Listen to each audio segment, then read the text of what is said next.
Welcome to Porch Play Chats, sponsored by the American Association for the Child's Right to Play, or more affectionately called IPA USA. IPA USA is the USA affiliate of the International Play Association. And as part of our efforts to promote play, we've introduced Porch Play Chats. And these are just conversations with people who are just as passionate about play as we are. You can find all over 180 Porch Play Chats, and some of them are even going into podcasts now, on our website at ipausa.org. Follow us up in that top right-hand corner. Follow us on Instagram. Be a friend on our Facebook page. Subscribe to the YouTube channel. And magically, every Monday morning, a new Porch Play Chat will appear in your feed. I'm Deb Lawrence, and I'm president of IPA USA. And with me on the porch today is Ellen Cogan. Ellen, welcome back. Thank you. It's always great to be here with you. Oh, we so learned so much from you. Ellen's been involved in early childhood from her undergrad days, and she does presentations at conferences. She's teaching child development. She consults to large and small programs and individuals, and she advocates for young children and their families. Ellen is really a planner, and she does this through the pyramid model and serves early Head Start and child care partnerships, finding ways to help adults help young children. And her website is earlychildinfo.com. And Ellen is a regular on Porch Play Chats because she has so much to share with us. And the one that she's going to talk about today is like near and dear to my heart. What not to say to a child who is involved in art or other play. Why, Ellen? Why? Why? This because it's their play. It's not yours. And you don't have the right to take it over.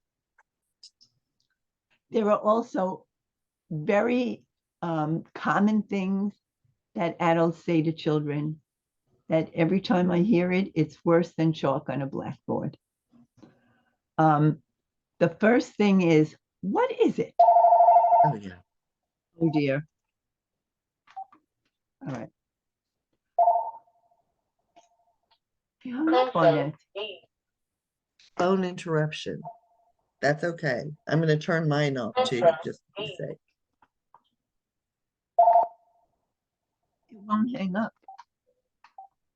Okay. She thinks she got it. Sorry about that. So what is it? Now, very often, oh my goodness, I'm not going to take her call now. But he wants you very badly.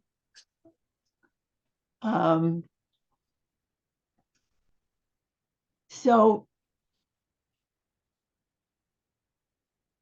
most of the time, children who use art materials are just using the art materials.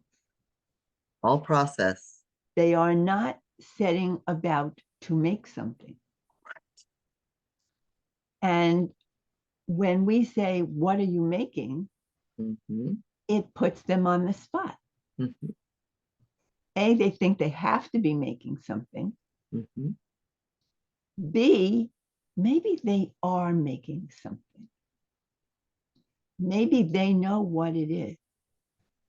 And if you can't recognize it, it means they're a bad artist. Oh, yes. Because, I mean, I see this as a dog. What do you mean, what is it? Mm-hmm. Or sometimes you misinterpret it. Mm-hmm. Say, oh, a great big bear. And they're going, no, a little puppy dog. Mm-hmm.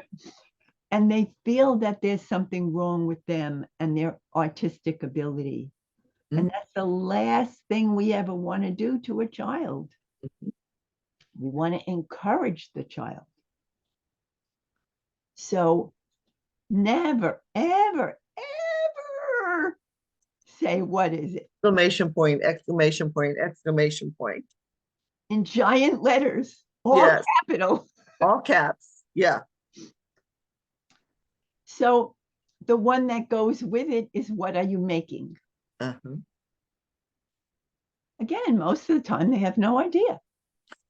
It's often said when children are building with blocks or doing some big something or other, as if they know what's going to come out of it.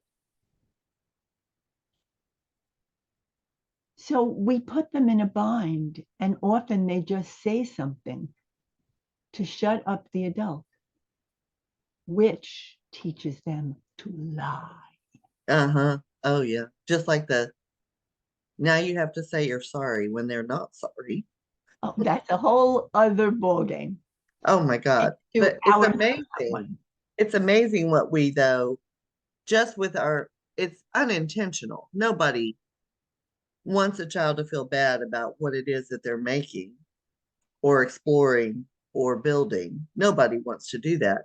But we feel this need to question because we want to make sure they're doing something that is, they can talk to their family about, or that they can check off a list that they've done something academic, right?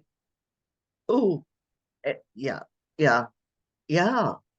Well, and I always talk to my students, we always fight over the product versus process thing. And it's so drilled into their heads that they have to make something because that's what was done to them.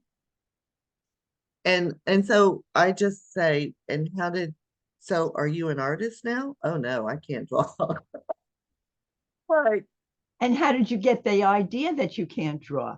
Exactly. Because it was drilled into your head by people making yes, because yours didn't look exactly like the teachers or exactly like your friends. Which leads me to the next one. Mm-hmm. I love it. Oh, please. It's so beautiful. Oh, yeah. Which puts you in making judgments. Mm-hmm. I had a student teacher. It was a graduate course. And in early childhood. And I was saying, don't make judgments of their work, no matter whether it's terrible or wonderful. Mm-hmm. It's not for you to judge. And the course was on Tuesdays and Thursdays. So he's taking notes and whatever. And he walks in the room on Thursday and says, as soon as he walks in, he goes, you were right. About what? Well, the class took a trip to a museum, and the children were sketching things that they saw. Mm-hmm. And this girl made a picture of a lion, and it looked like a lion. Mm-hmm. And it was the school was in Spanish Harlem, and so he spoke Spanish, and he said, "Que lindo!" And she immediately stopped drawing. Mm. And she did not draw another thing. Mm. She looked all around and she quit. Mm. And he said, you were right. Because as soon as I said it was good, she was afraid to mess it up. Mm-hmm. And she was so happy before I opened my mouth. Mm-hmm. Well, and I think the other thing I couldn't pay for that. No, you couldn't. I love you were right. Sometimes my students will walk in and say, sometimes I know what I'm talking about. So some days the students will walk in after we've had this really provocative back and forth discussion, delving deep into an issue, and they'll go, you were right. And I will go, great. Tell me how. But the other thing I think that we don't recognize is if we want children to increase their attention to task, right? So that they can stay on task, that seems to be a big thing. Yeah, we interrupt them all the time with these questions. And I don't know about you, but when I'm really deeply engaged in something and someone asks me a question, I have to totally shift what's happening in my head and I lose where I was. And I think it all goes back to oh, we have to get them ready So we have to ask them open-ended questions, right? And not while they are busy. Yes. You know, It's we want them to read. yes, We all want them to read. absolutely. And I can't count the number of classrooms I have walked into when the teacher uses a book as an interim time filler. Oh, Go get a book. It's almost lunchtime. mm-hmm, So they get a book and it takes them a few minutes to pick one. And mm-hmm, they sit down and mm-hmm. they turn 2 pages and she says, okay, books away. It's time for lunch. A, you got the attention span thing. Mm-hmm. B, you got, well, reading must not be important because as soon as I open the book, I have to put it away. If you want it to be important, you have to act like it's important and treat it like it's important. And you have to read the book to children and not a whole group. You know, the other thing I think we've gotten into is that we think circle time, and please, I'm sorry, but I'm probably going to offend some of you. Circle time is you think it's weather, calendar, and maybe reading a book. It should not, reading a book is fabulous. Weather and calendar are for much later. That, I mean, they're going to be drilled and killed. It they don't even know what today is. So, and you say, well, we're going to teach them because we're doing calendar every day. No, they're just memorizing it. They're not learning it and internalizing it. Because they don't understand the time concept that goes with a day. Yes, it's abstract thinking. They So, and they're too young yeah. to absorb the idea that from wake up time Mhm, to going to sleep at nighttime, which doesn't include nap time, which is another going to sleep time. Does that mean when I wake up from my nap, it's tomorrow? No. mhm. You know, They're there just are not ready. just too many concepts. Yes. And so you go into these classrooms and you listen to the teachers singing the days of the week. Uh-huh. And the kids will randomly pick a day that they know the name of and say Mm-hmm. that like 6 times. And one of those days, you know, it'll be right, like a clock, Mm-hmm. having the right time twice a day. Mm-hmm. And mostly you just hear the teachers singing. Right. So So I we're so always move off on away. another topic. Let's Yeah. go back. But let's move away from the calendar and weather at Circle and let's talk about reading a book. Not having YouTube read the book, not having the iPad read the book, not having the smartboard read the book. You reading the book and getting from the beginning to the end is not the point, right? Well, it depends on how many times you have read the book. And that's true if they're You interested. have read the Yeah. book 11 times within a short period. Mm-hmm. You can go through the book. Mm-hmm. But most of the time, you don't. No. And you ask questions. Yeah. What's Which brings happening? me to another student teacher. Yes. I went into the classroom and it was 7-year-olds. And she was reading Caps for Sale, Mm-hmm. which is one of my very all-time favorite Love Cats for stories. Sale. Love it, love it. So she's reading Caps, for Oh, sale, oh boy. 50 cents a cap. Oh boy. And she gets to the monkeys in the tree and she says, and what do you think he saw? And some of the kids yelled, monkeys! And she looks at them like, wait, you're messing up my story. And she continues to read the book. I don't know how I got through it. Mm. But when I got a chance to speak to her, I said, what on earth were you doing? Yeah. She said, well, you were here to observe me, and I wanted you to see how I read to the children. Oh God. And Mm-hmm. I said, the idea is to involve the children. Mm-hmm. You know how to make sounds? Do you know how to make noises? Mm-hmm. Can you involve them? Mm-hmm. Oh, I said, do you want to pass the course? Yeah. She said, sure. I said, okay, then I will come back. I expect you to read something in a way that someone will want to listen to it. Not a robot. You're not a robot. Oh my. So, So what and other she learned. phrases, She what did. other, oh, well, thank goodness. Because, I do sometimes think they feel pressured. It wasn't, I was doing a student teacher observation, but it wasn't the student teacher that was freaked out. It was the teacher.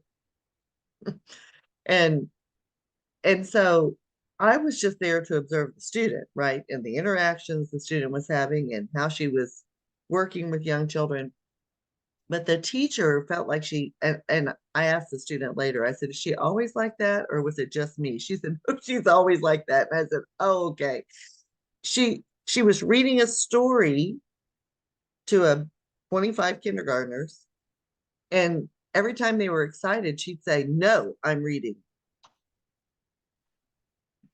Don't ask questions. I'm reading. That Oh was my like, dear. Oh my dear. okay. And this was Right. kindergarten, right? So, They I'm, love to get into the stories. They yes, love to make up endings. They yes. love to say, well, if you were in that story, what do you think you might do? Mhm. Um, so we are always on total agreement. And let's go back to the topic, Yes, back which we go. what not to say to children. Mhm. Um, what shape is it? Oh boy. I don't know if I told you this story, but it's a story about a little boy who had his first week of kindergarten and grandma comes to visit. And grandma says, how do you like school? It's okay. Well, what do you do there? And we play and we do this and that. She said, and how is your teacher? She's very nice, but she's stupid. Grandma is shocked and she said, I don't think she's stupid. What makes you say that? Every day she says, what color is it? What shape is it? You would think she would know by now. Oh, precious about them. Their little minds are so what you say is what they believe, right? So yeah, don't don't make them think you're stupid. So can we give them some things they can say? Sure. What could they say instead so that people have, okay, I can Okay, cross those four things off. let's say it's art. Mm-hmm. Okay. I see you're using many colors today. It looks there are it looks like there are spaces on the paper that are empty and spaces that are filled up. Mm-hmm. I see lines. Mm-hmm. You've been working on that for a while. Those are I swear, Ellen, those are the things that I say all the time. Those four things. Look at all the colors you used. You have worked so hard on this. You've been here for a long time working on this. And do you want me? I will say, do you want me to take a picture? I will say, when you're done, let me know. If you want me to take a picture, I'll take a picture. Right. And that is one thing because then they're like, oh yeah, but I'm not done. I'm not finished. If they're building something, you're working next to whoever it is. Mm-hmm. The two of you look like you're really getting along today. Mm-hmm. Not sharing, Nope. getting along. How will the animals or the people or whatever they're putting on their structure go from one side to another? Mm-hmm. Um, how would you get into this building? And this is when you think they're almost done. This Oh, isn't, yeah, not at the beginning. and this is not even when they're building it. It is, it and I think that's what we feel like we have to do. We feel like we have to ask those open-ended questions to make sure they're on task. But if we just left them alone, they would show There's us. no on task if it's their work because it's their play. They own it. It ain't yours. That's right. So They, please stay away from it. Do observations. I mean, oh, um, I had a little boy who loved blocks, and he played in blocks probably 50% of the day, every day. And he was like 4. And so the teacher was like, he's still playing in blocks, leave him alone. He's still playing in blocks, leave him alone. Still playing in blocks, leave him alone. He's still playing in blocks. Okay, I'll cut. And so, and this was over several weeks. And I would say, leave him alone. And so I finally went in and I watched him. Oh my goodness. The structures he was building, the precision of his engineering, it was incredible. It was incredible. And I went up to the teacher and I said, why are you worried? And she said, well, he's not doing art. He's not listening to stories. I said, yes, he is. He's in the classroom. Are you reading? he And, hears you. He yeah, knows what's going on. he hears you. I said, how is he socially? Oh no, he works really well, and he's always wanting to build in blocks with other people. And I'm like, he's fine, fine. But one thing I did have her do is I had her go over and just sit off to the side where she could hear him, but he wasn't bothered by her or, looking over his shoulder at her. And I said, write down what he's saying. Do do a language sample because it's pretty incredible. He's using vocabulary I haven't heard a kindergartner use, and he was 4. And I said, yeah, you need to not interfere, interrupt, or be worried. You need to observe and just see. I mean, look at his fine motor development. Look how tall he can build things. Look at his strength. Look at his precision. And she was like, oh. I said, yeah, And leave then him alone. when he's finished with something, would you like to make a sign Yes. Mm-hmm. to tell other people about this building? Mm-hmm. I brought him a clipboard and a colored pencils one time. And I said, wow, that is a pretty cool structure. I said, you have lots of blocks. Do you think you could draw this? And he was done. And he said, oh, yeah, I could draw that. I said, would you draw it for me? And yeah. I said, look, I brought you colored pencils and a clipboard with paper. He said, yeah, I'll draw it. Incredible.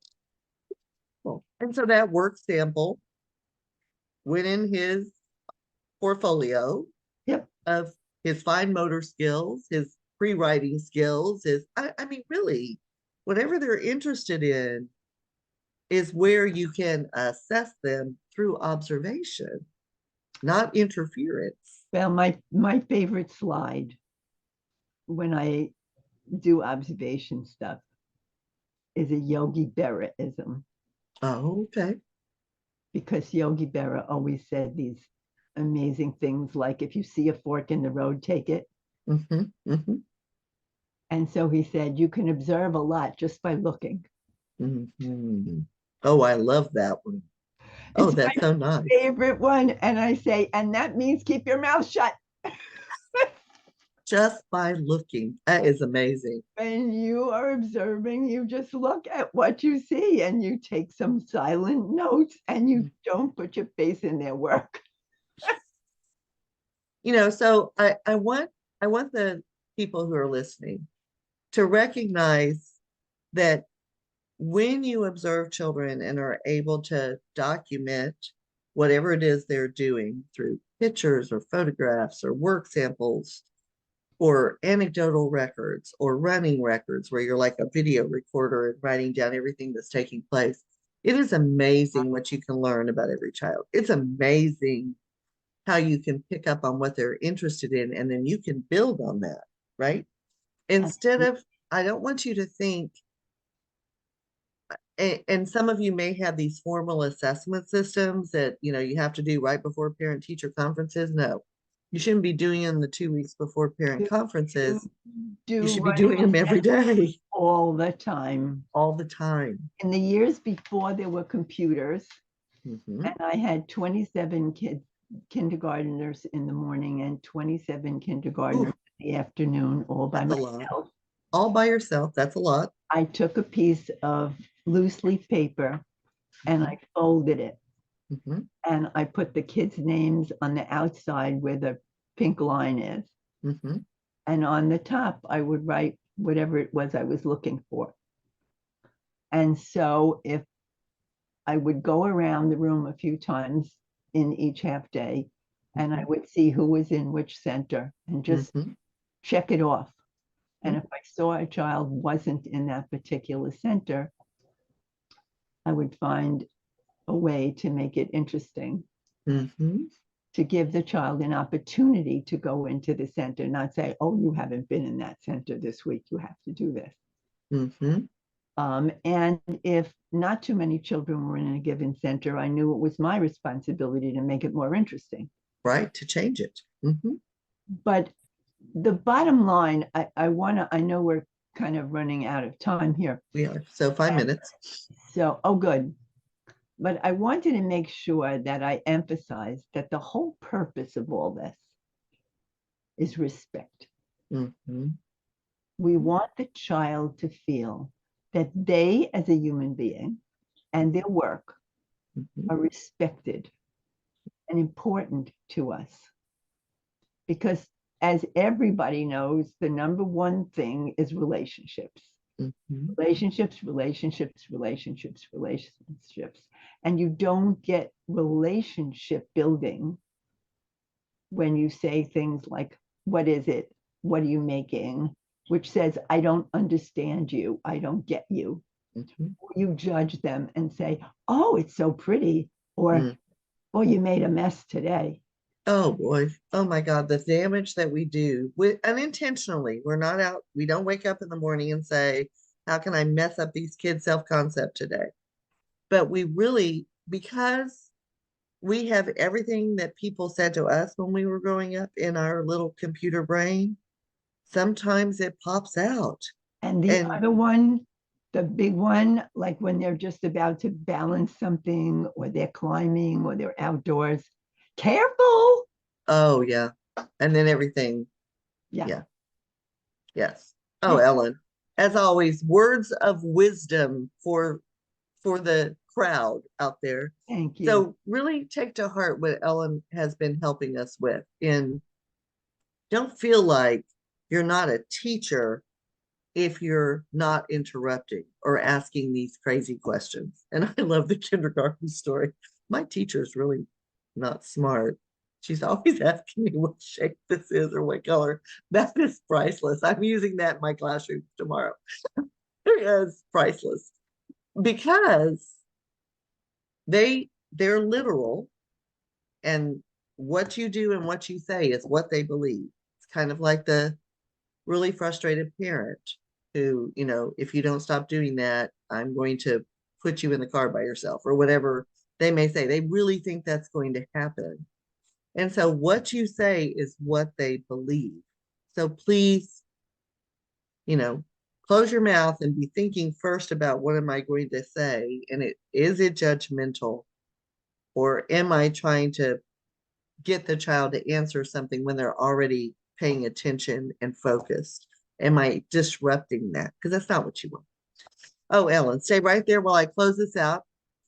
Yes, So ma'am. to learn more about IPA USA, please visit our website at ipausa.org. And until next time, keep on playing. Thank you.